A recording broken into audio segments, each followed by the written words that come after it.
Welcome back to Dramatic Evaluation. Hopefully you watched my first video, my introduction video. If you didn't, what are you doing? Go back and watch that one, where I kind of talk about what I'm going to be doing on the channel. This is my first review-ish type of video after that intro video. Please subscribe to the channel. Please like the video. Please comment for what you'd like to see me do, see me cover, see me talk about, and what you think of this video and what my insane thoughts are on the show Silo. This is going to be a spoiler-free-ish video on my thoughts on the Apple TV Plus show Silo. And, you know, when I say spoiler-free-ish, I'm not going to get crazy and spoil any major plot points in this. I might in other videos, and if I do, I'll give a spoiler warning and let you know, obviously that I'm going to spoil stuff. I'm not going to spoil anything crazy in this. I'm going to talk about details, obviously, because what are we doing here? How am I going to talk about anything in the show if I can't talk about some details? But relax, okay? Relax. I'm not going to get crazy and spoil stuff. All gnarly. All right, so let's get into the show Silo.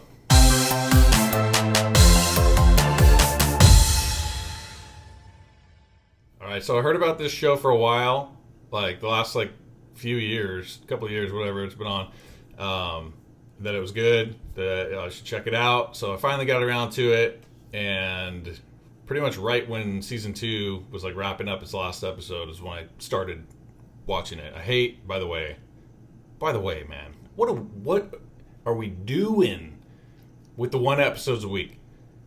Get it out, dude. Once Netflix came around and all these streaming services came around, it was like you drop the whole season, you can binge the whole thing. Now we're going backwards, and these streaming services are putting out 1 episode a week where it's like, cool, I forgot. Okay? I'm old. I'm an old man, all right? I forget stuff. All right, I'm watching a million different things. I don't want to wait 1 episode, wait a week until I get the next episode. By the time I get to the finale, I've been watching this thing for 2 months, and I'm over it, man. Just put the whole thing out. Let me freaking watch it. So a lot of times I just wait for these shows that are doing 1 a week to end. Severance just came out. Not watching it, okay? I'm going to wait. Loved season 1. Can't wait to watch season 2. But I can, and I'm going to have to because I have to wait till it comes out. Not doing the 1 episode a week thing. I hate it. Sometimes I do, whatever, but I just did that with Skeleton Crew, which was a pretty good show. But anyway, I digress. I finally got around to watching it, binged the crap out of it, watched it over the course of the last couple weeks, and it's 2 seasons. The first episode, the main character's not even in it. It's so weird. I knew of, Rebecca Ferguson is in this, and I'm watching this first episode. She's not in it, and I'm like, what are we doing? What is happening? But it was intriguing, very intriguing. They're setting up the kind of setting, the world, the show, and they are introducing the kind of underlying mystery of the show. And when I say underlying, yeah, man, to underlying, bro. The first episode they set it up, and then they're like, no, I'm good. You were intrigued by this crazy, what's going on here? What's the truth and what's not real? No, we're just going to go ahead and go away from that. And all of a sudden, it's this long, drawn-out murder mystery for 7 episodes of who, this guy died, but how, who did it? They say it was a suicide, but it was really a murder. It's not a spoiler. Relax. It's the first episode, chill, or second maybe. And I didn't say who, so don't worry about that. But dude, you set this thing up in the pilot or whatever. This is what we're interested in. Let's go. Let's get into this. And there's so much long, drawn out, boring storylines, or not even storylines, just random scenes where it's what are we doing? So they finally get to the good stuff in the finale, and in season 2 deal with it a little bit more. So, but it was just a kind of a slog, getting through season 1. Quite frankly, there was good stuff in there, obviously, but it was just get to it, man, get to it. But yeah, I've never seen a pilot episode where the main character is like not in the show. Like she shows up in the final minute. It like shows her, but it's like it was weird. Like usually you intercut it with stuff if you want to focus on another thing to set something up, but like just not like just having this totally like unrelated, not unrelated, but like these separate characters in this sort of different time period, I guess, leading up to what the show is. And then ending in the final minute with like, okay, now here's our main character and we're going to go forward. You're never going to see these other characters again. Pretty weird. I've never seen anything like that. Kind of interesting, I guess, but weird though, you know? So yeah, and then, so like I said, they finally get to the mystery stuff of like, oh, what's going on here? Revealing a little bit of things and advancing that forward a little bit at the very end, tail end of season 1, and then going into season 2. And then, season 2, so dark, man. And no, I'm not talking about thematically dark, okay? I'm talking about, I can't see, man. I can't see, dude, on the screen. In fact, let me put a screenshot. Let me share a screenshot with you of something from the show. Yeah, can't see, right? Insane. It's like I get, like, so, again, I'm not trying to spoil anything, so, like, I won't say why, but obviously there's a reason why it's dark. There's no light in, like, there's no power in a certain area where these characters are, and I get it, like, it needs to be dark, so we have to have it be dark. There's no power, there's no lights. Okay, cool. Like, we understand that as the audience. You don't have to have a black screen the entire freaking show, man. Like, we get it. We'll understand that it's supposed to be dark, but, like, for the sake of the show, have it lit a little bit enough for us to, like, see what's happening. There were, like, multiple episodes that would end on, like, a dramatic note. Like, the dramatic music would come, and it would, like, end on this, like, shot where you're, like, supposed to be like, oh, snap. Like, now what's going to happen in the next one? And I'm like, I can't see what you're ending on, what you're showing me. So, cool, I guess. I don't know what's going to happen in the next episode because I don't know where you're ending it off right now. So, really stupid. I was very much over that. Yeah, and then, by the way, too, the mystery stuff that's, like, finally getting to, it's like, then they cut back to, like, these other characters and this other, like, boring stuff that is kind of, like, so, like, overall, this, especially season 2, could have been 2 to 3 episodes. And they draw it out over the whole 10-episode season, where it's like, so it just felt like really like drawn out, where it's like there's not a whole lot of events and like things taking place. It's like, come on, like, why are you stretching this out? Get to it, the cool stuff. You got a cool premise here, a cool idea, and you're just like not addressing or not getting to stuff quickly enough, and it's like it's frustrating. It's frustrating for sure. You know what else is frustrating? Or just insane to me is Rebecca Ferguson's accent. Okay, great actor.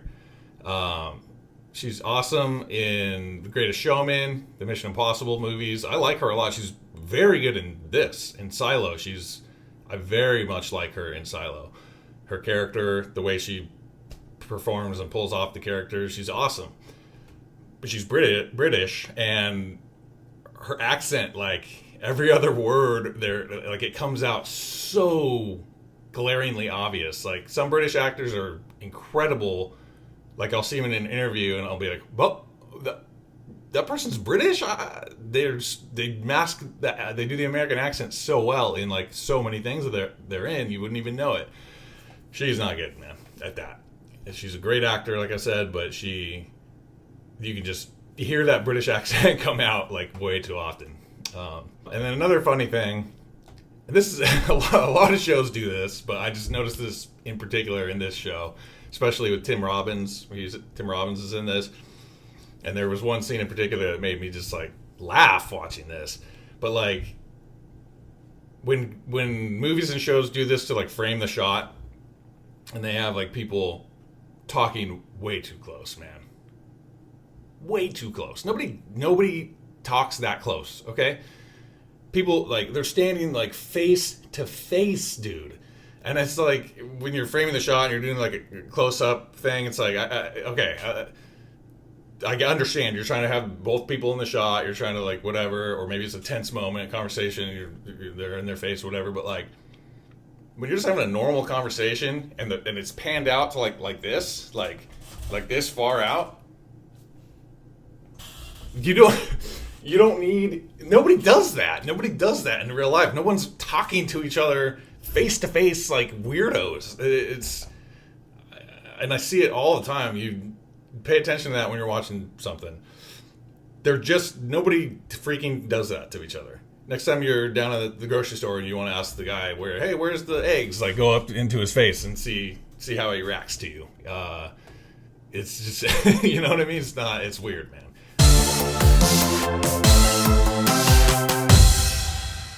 So after all that talk, this rating might surprise you, maybe not, but I'm gonna give this an 8.4. 8.4 through season 2, rating the show as a whole. I have like a Google Doc, like a nerd. I started a Google Doc last year tracking because I had these lists of movies and shows that I wanted to try to knock out. And so like I made a Google Doc and just kind of was tracking what I was watching, and I just gave a rating. I do a rating 1 to 10. Including like decimals, so obviously this one 8.4. I think you'll see over the course of time, I don't think I've ever rated anything like less than like a 6 or 5. So everything's usually like between like 6 and 10. I try not to watch stuff that's really terrible, but sometimes I watch things that people say are good and I think are very terrible, but are not that bad. So it's like a 6 or 6.5 or whatever. So you'll see, you'll get a feel for my thing. So like if it's very awesome, it's up in the 9s. If it's pretty freaking good, it's going to be in the 8s. And this, despite my complaints and it being a little slower than it should be and more drawn out than it needs to be, it's a good show. It's a good show. Good actors. There are a couple questionable actors or performances in certain cases, for sure. But the leads, like obviously Tim Robbins is great. Rebecca Ferguson kills it. I love her in this show. She's very good. And it's engaging. You're wanting to know what happens next, even though they do slowly draw it out much more than they need to. You're still engaged and like wanting to know what's going to happen next. So they do a good job of kind of dangling that carrot, but throwing that carrot way the F out there, so that you have to wait quite a while to get any sort of reward. So that is a little bit annoying, but yeah, definitely looking forward to season 3. I don't know when. I think season 2 just finished, so season 3 will probably be in like a year. I'll have forgotten the entirety of the show and need to watch a recap video on it or something. So yeah, if I'm still around here on the channel and season 3 comes out, I'll probably do a video on that, kind of adding to this. So yeah, that's what I think about the show Silo. Pretty good. At the end of the day, pretty good. Okay. All right. Well, thanks for watching. Stay tuned. Until next time.